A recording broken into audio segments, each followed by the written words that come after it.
ایک دفعہ کا ذکر ہے، ایک پرانے گاؤں میں ازبیلا نام کی ایک عورت رہتی تھی۔ وہ اپنی لاجواب لالچ کے لیے دور دور تک مشہور تھی۔ اسے کوئی فرق نہیں پڑتا تھا کہ اس نے کتنی ہی دولت یا مال حاصل کیا ہے، وہ کبھی مطمئن نہیں ہوتی تھی۔ ایک دن گاؤں میں چہل قدمی کرتے ہوئے ازبیلا نے قریبی جنگل کے اندر چھپے ایک خزانے کے بارے میں افواہ سنی۔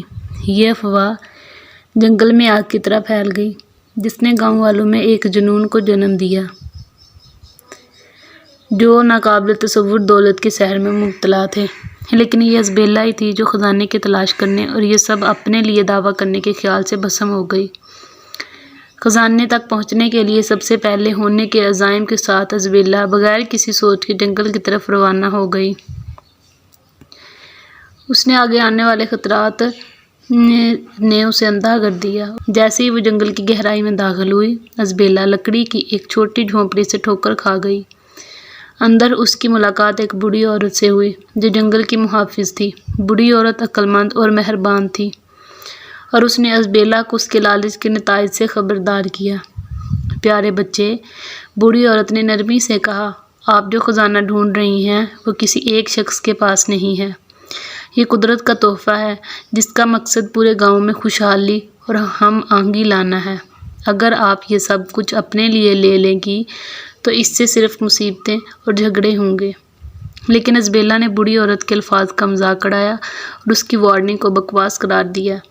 اس کے لالچ نے اس کے فیصلے پر بادل ڈال دیا اور وہ صرف خزانے کی چمکتی ہوئی رغبت کو دیکھ سکتی تھی۔ عقل مند عورت کے مشورے کو نظر انداز کرتے ہوئے ازبیلا نے اس وقت تک دباؤ ڈالا جب تک کہ وہ آخر کار اس چھپے ہوئے کمرے تک نہ پہنچ گئی جہاں کہا جاتا تھا کہ خزانہ رکھا گیا ہے۔ اس کا دل جوش و خروش سے دھڑک رہا تھا جب اس نے سونے کے پہاڑوں، زیورات اور قیمتی نمونوں کو دیکھا جو کمرے میں بھرے ہوئے تھے۔ کانپتے ہاتھوں سے ازبیلا نے اتنا جمع خزانہ کر لیا جتنا وہ اٹھا سکتی تھی۔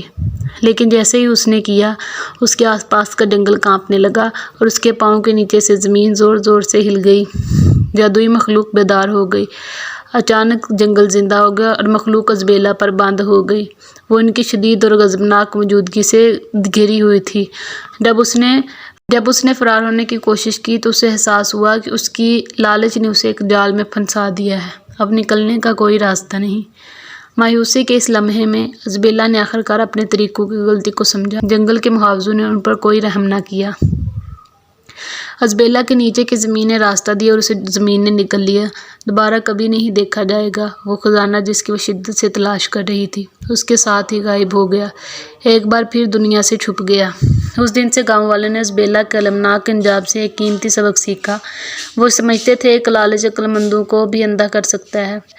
جنگل کا خزانہ محفوظ رہا اور گاؤں نے ترقی کی، اور اس طرح لالچی عورت کی کہانی نے ایک لازوال یاد دہانی کے طور پر کام کیا کہ دوسروں اور فطرت کے توازن کا خیال کیے بغیر دولت کا حصول انسان کے اپنے زوال کا باعث بن سکتا ہے۔